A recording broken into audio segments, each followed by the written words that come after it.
Good afternoon, everyone. I would like to welcome you to my talk. It's titled How to Develop Intuition About AI Agents, and it's also a simple introduction to graph theory. So before we begin, let me start with a quick introduction to myself. My name is Justin Irabor. I'm a software engineer. I currently work I used to work in an agentic AI team at the International University of Applied Sciences in Berlin. I also built a study assistant in 2023 called Kainene Vossovan.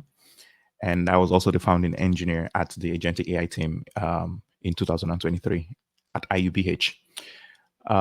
Because I was a founding engineer, I have seen the entire AI ecosystem evolve over time, and I have suffered some of the worst, you know, uh, fumbling around in the dark to figure out exactly what works.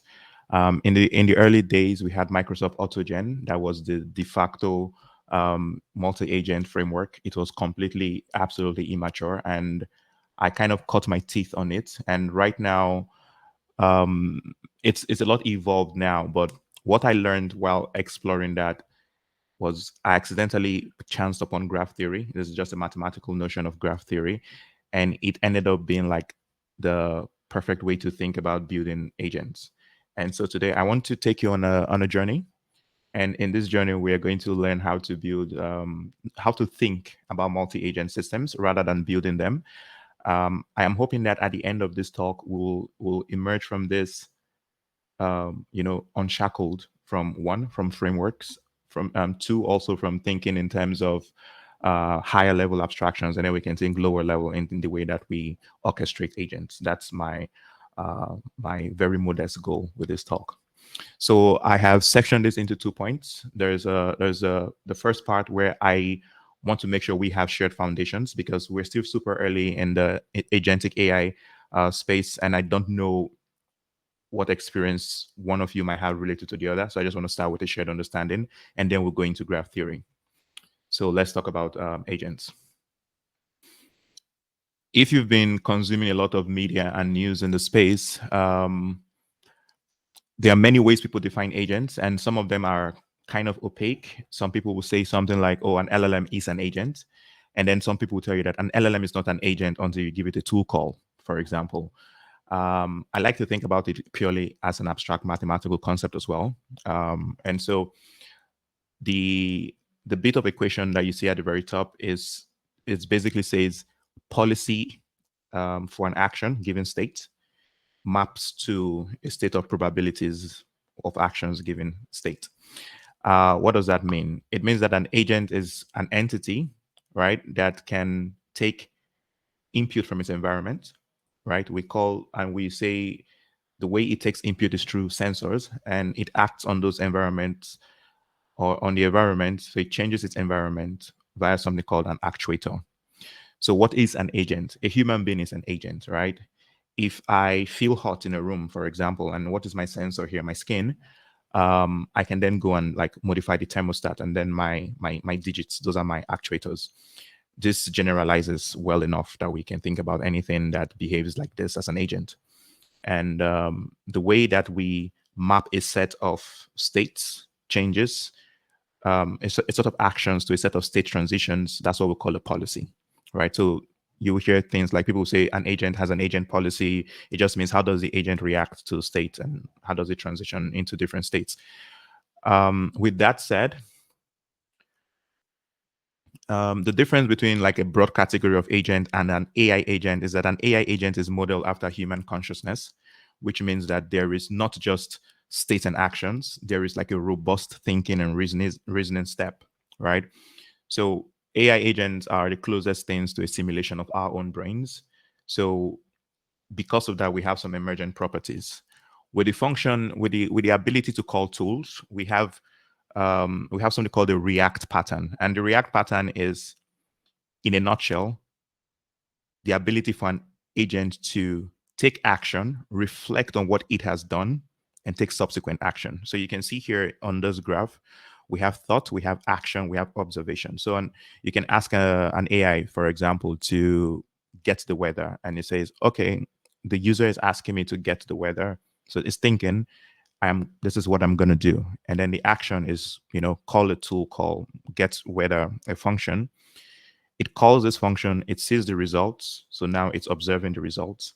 And then it can decide to call other tools. It can decide to do a whole bunch of things, and it can decide to reflect on what it has done before eventually responding, right?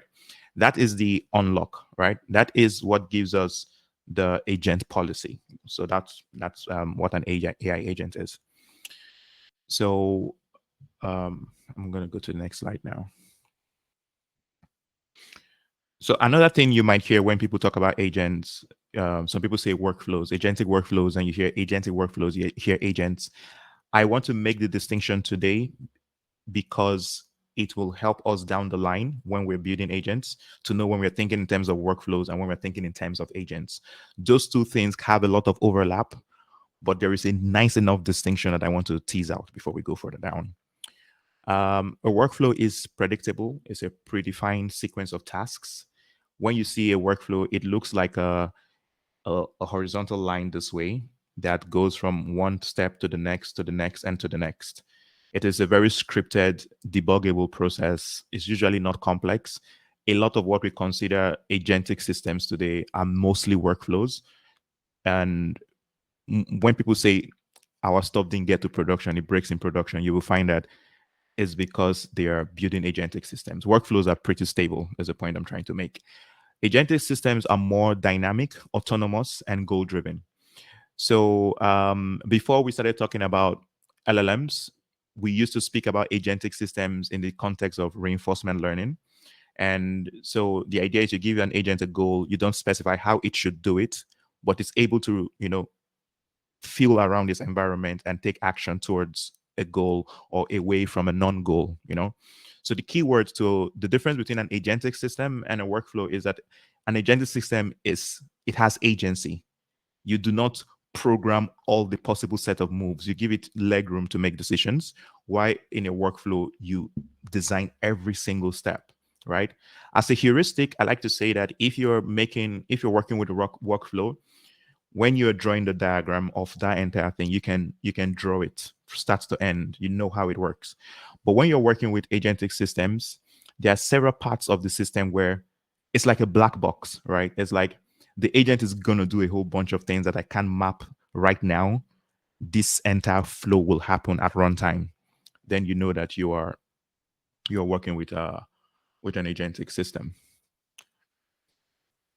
So why are agentic AI engineers not merely content with building workflows? Like, why can't we use workflows for everything? Well, workflows are powerful, like I said.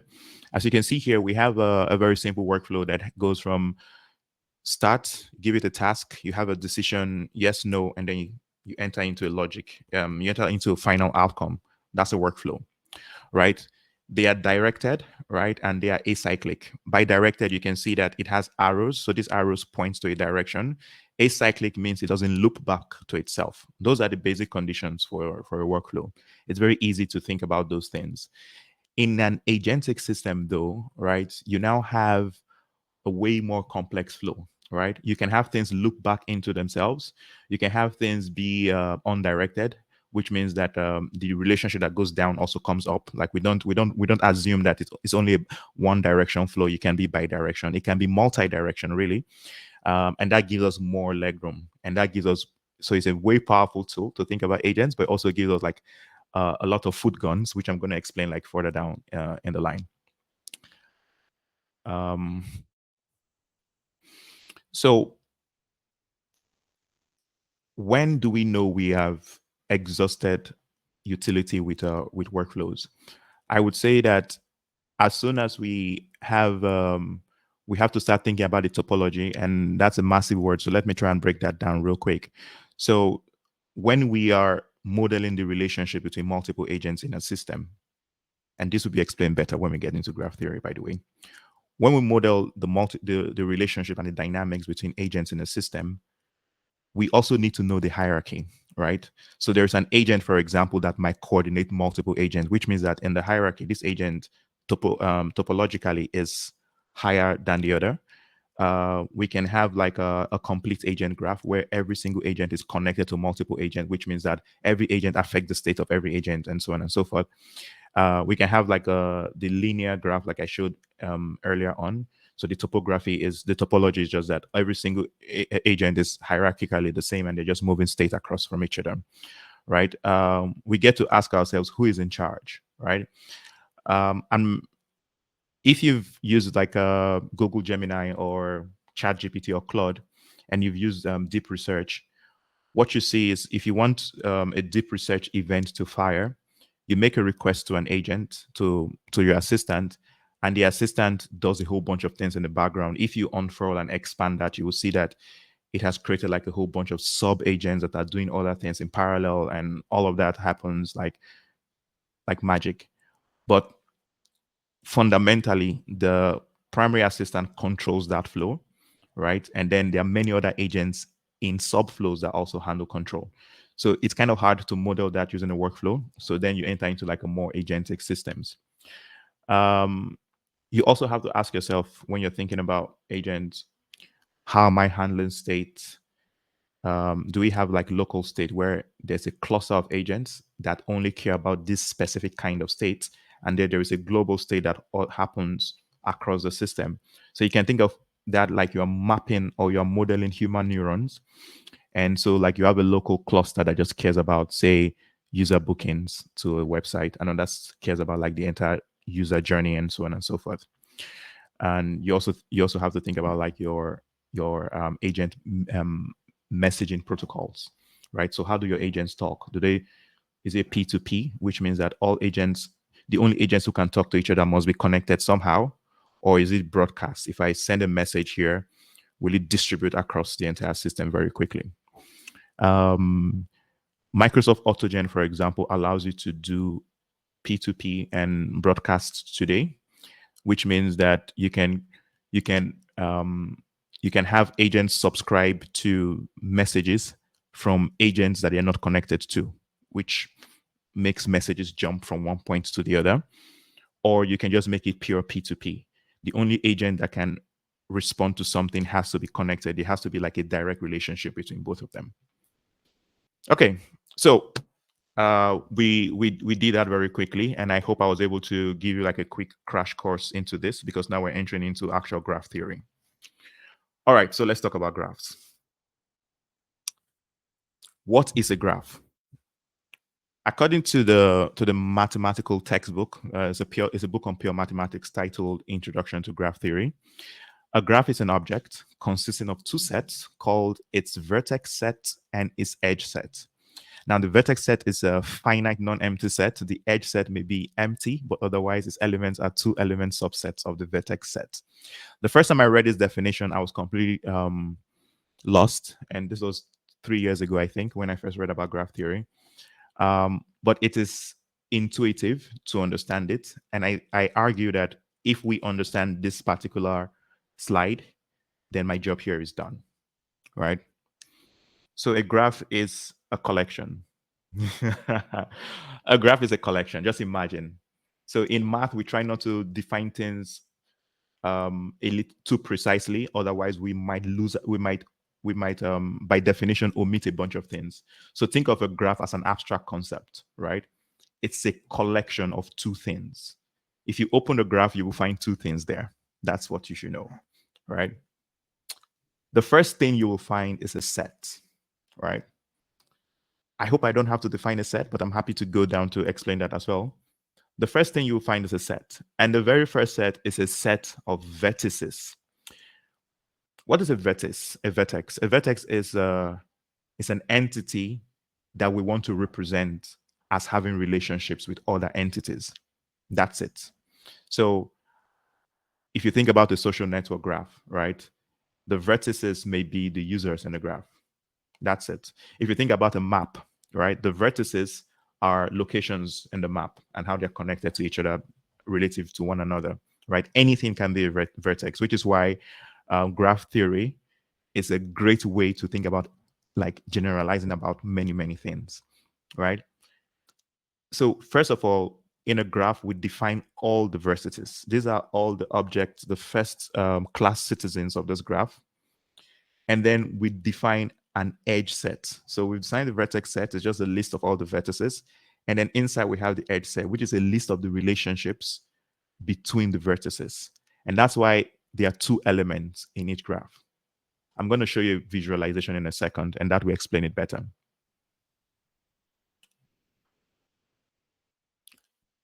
All right, next one. So imagine three arbitrary vertices, A, B, and C. It could mean anything. Let's assume it's me and my two friends. So we have three men, right? Person A, person B, and person C. That's what I have in the first set inside of my graph, right? Now, in the edge set, we then can define the relationships A, B, and C have with one another. This is an empty set, as you can see. When we have an empty set, then we just have no relationship between these three entities. You can see here, no connection, no relation whatsoever. Here you can see AB, that's one set, BC, and AC. So A and B are related, B and C are related, and A and C are related. That's the model of the relationship. Underneath, this is another way to express another kind of relationship. A and C are related, and B and C are related. So you see, A and C are related, and B and C are related. So back to the original definition, it's an object consisting of two sets, vertex set and edge set, right? The vertex set is finite non-empty set. It has to be non-empty because without those entities, we don't have a graph to even set up a relationship for.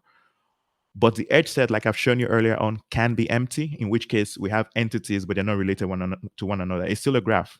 It's just no relationship. And further down, then we can start modeling relationships however we want. Okay. So let's go 2 slides down. So now let's talk about vertices, right? Like I said, I want you to think of these as a point of identity, right? A vertex is a thing that exists, and that's what you should think. It's a thing that exists. In the same way we think of classes as representing something that exists in the real world, like in object-oriented programming, you can think of a node as representing a thing that exists. So it can be a function, it can be a database, it can be some logic, it can be an LLM. Anything can be a graph, and we can model the relationship between that graph related to everything else in its network. The edge itself models that relationship. The edge basically says, for this vertex or for this node, who can it talk to? What is its relationship with its neighbors, right? Once we have these primitives, we can then begin to simulate complex agentic flows, such as. Oh, before we go into that, I wanted to give some more vocabulary. This vocabulary, I hope, will inspire you to learn some more graph in your spare time. So a directed graph is also called a digraph, right? If you use Git, for example, you know that like the way that commits are made, that commit flow is a directed acyclic graph. It doesn't look back to itself. It follows like one linear form, and that's why it's easy to model like time across. Like it's easy to model, your state changes across time, right? It's also it's why you can do stuff like diffs. So that's a very powerful linear small graph, but it's very, very powerful in Git, right?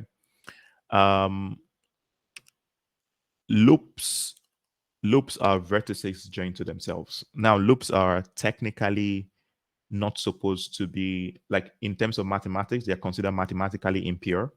And that's because of set theory, right? Like a set is unique, right? A collection of unique items. So if a graph loops to itself, we're basically saying that the edge graph is the entity, and itself again is looping back to itself. But we're computer scientists. We don't really care about the math. We can do whatever we like. So loops are vertices joined to themselves, and that's very, very useful. That's how an agent can take an action, reflect on it, and do something over again and over again, because we have the function of loops. We have something called skeins, right? And that is several edges joined to the same pair of vertices. So you can imagine that you have two entities and you want to model, we typically model one relationship between both of them, right?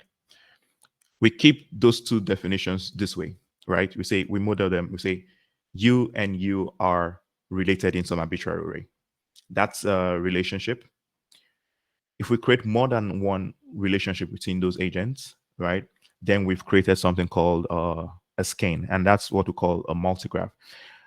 The beauty of a multigraph is that it allows us to do some conditional logic. For example, I'm going to show you this like very practically. I know it's very hard to see abstractly, so we'll go into examples very quickly. But it allows you to model multiple relationship between multiple things given different contexts, right? But the most important thing to remember is stateful graphs, because that is what an LLM is. An LLM is a graph with state, right? We initialize it with a state. You can imagine user input, and that flows through the graph and gets mutated, and we have work done across multiple nodes, and then we get a final output. You can imagine it flowing like a network through like an artery, and then we get results. Okay. So now let's look at a few examples. These examples were pulled from Anthropic's blog, Building Effective Agents, because I think that they have it exactly right in the market right now. Look at this example here. We have an in and we have an out. And in between, we have 3 LLM calls and we have an aggregator. Is this an agentic system or is this a workflow? I would argue that it's both, and I will explain in a second. So we have on this particular system, we have 6 vertices. We have the in vertex. This is the vertex itself. We have the out vertex. We have the aggregator, and we have obviously the 3 LLM calls. These arrows are the edges. They represent the relationships like we discussed, right? And this is an example of a parallelization call. When we pass in inputs, you can think of it as states. We can pass in, say, an essay. We want to summarize an essay. We want to create like an essay summarization agent. You pass in an essay here, 3 separate LLM calls run in parallel, 3 separate summaries of the agents. You can imagine 3 different prompts. We're trying to get the best summary. Here we have an aggregator. This aggregator takes all 3 summaries, reasons about it, and combines that into like one great comprehensive summary. And then we output that.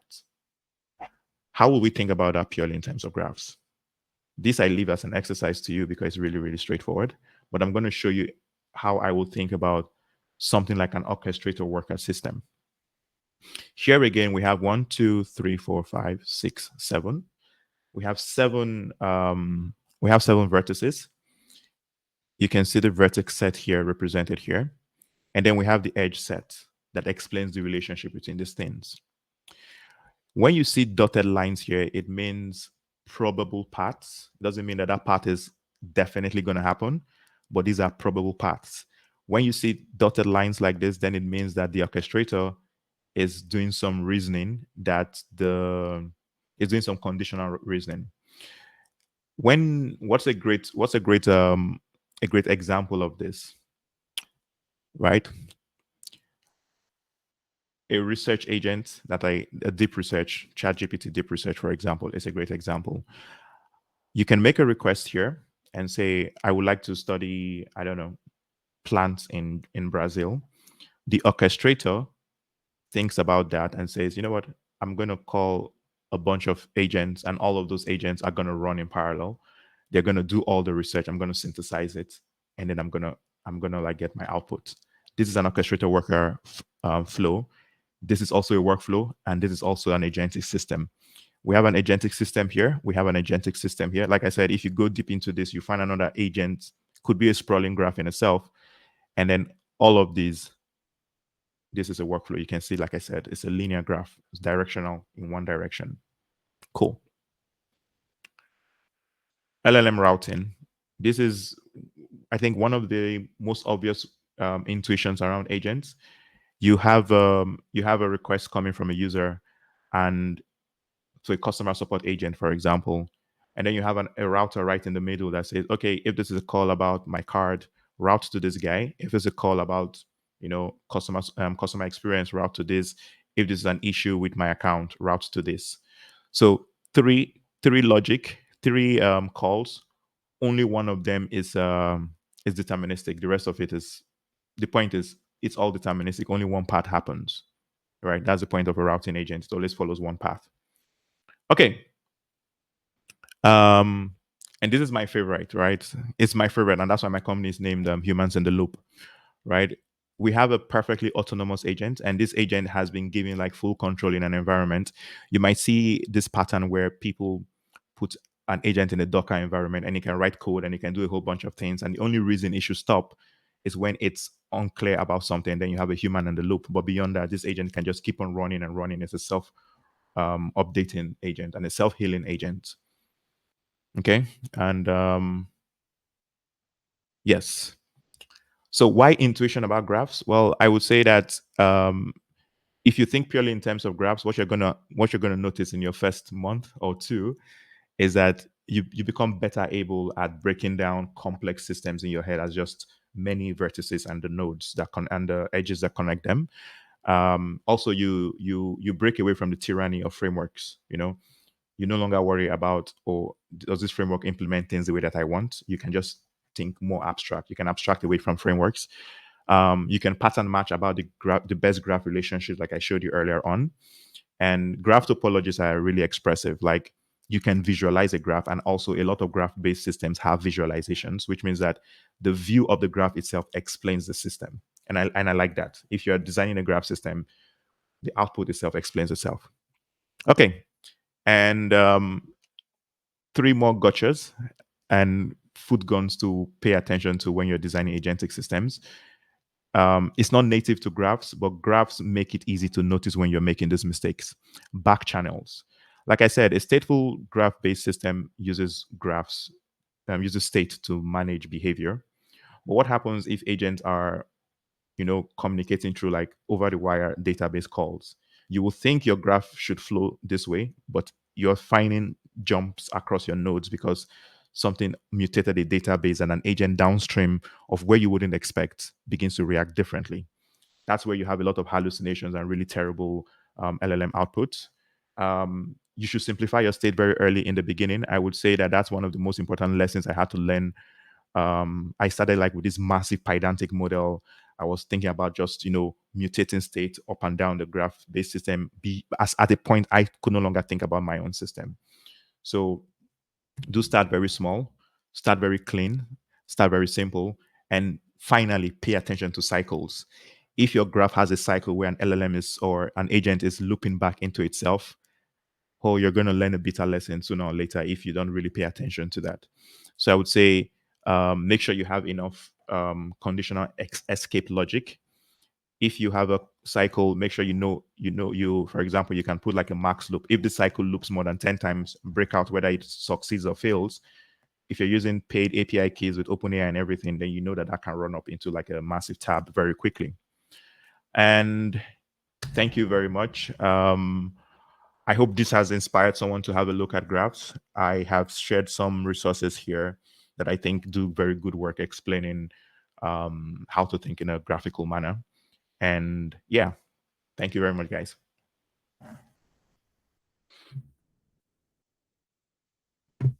Hello, Justin. Thank you. Thank you so much for the presentation. Hello, everyone. So, basically, like, if you have questions, please could you ask them in the Q&A sessions, right? So, we do have like extra 5 minutes to actually ask questions to Justin. It was a great presentation, by the way. Thank you. So I'll be taking questions right now. So, guys, please, if you have any questions for Justin, ask them in the info message, in the Q&A session tab of the info message, please. Yeah, I think while people are asking, I don't know if anyone has. I was just thinking about how this is a James, I'm meeting you. I was just thinking about how like this is also a really cool way to think about like distributed systems. Like when you're building, So like one of the core things about the distributed system is that like a node kind of sends a message to another node, like, and the message can cause like the state to change this other node. And you basically want to be able to manage like when I think about distributed system, essentially like managing that flow and like, I don't know, multiple times over, right? So do I want my state to change if I receive like one kind of message multiple times? Like, do I want to do things multiple times, or do I want to like make sure that I don't change multiple times? How does a node, if like a message is sent to me but I should not be receiving this message, like how do I handle that? So yeah, like, sorry, yeah, go. Yeah. No, I was going to say exactly. So the point is that the node itself is, just like you said, it can be anything, and depending on the nature of the system you're modeling, all of those things become like I want to say peculiarities of your system. So if you want like unique message handling, and for subsequent cases, then within the node itself, all of that logic is built into it, so that the node is exactly. So yeah. Cool. This is also like a case for me for like learning data structures and algorithms, guys. I don't know if you attended my talk earlier, but fundamentals, man, can be. Oh, it was great. Yeah. Thank you. Yeah. So there's actually a question I think we can have. So someone said, just to clarify, are you saying that nodes in the graph mutate states and pass states between one another? That's a very good question. So I think what I would say is, if you're building a stateful graph, right? If you're building a stateful graph, you can modify state, right? The best way to answer this, I guess, is you're building a stateful graph, you receive state. If your agent acts on the state, it doesn't necessarily modify that state. It can. In fact, a lot of systems will modify state. So let's make that very clear. But I'm trying to say that doesn't always have to be what's happening. You can have a node that reacts to the state. It sees the state and does something else, but doesn't modify that state. Does that make sense? So that's something that could happen. And it's part of why the definition of graphs is as it is. It's as vaguely defined as possible to let you know that you can do anything, right? So if you wanted to modify state, you could modify state, but that doesn't mean that that's the only thing a graph can do. Does that make sense?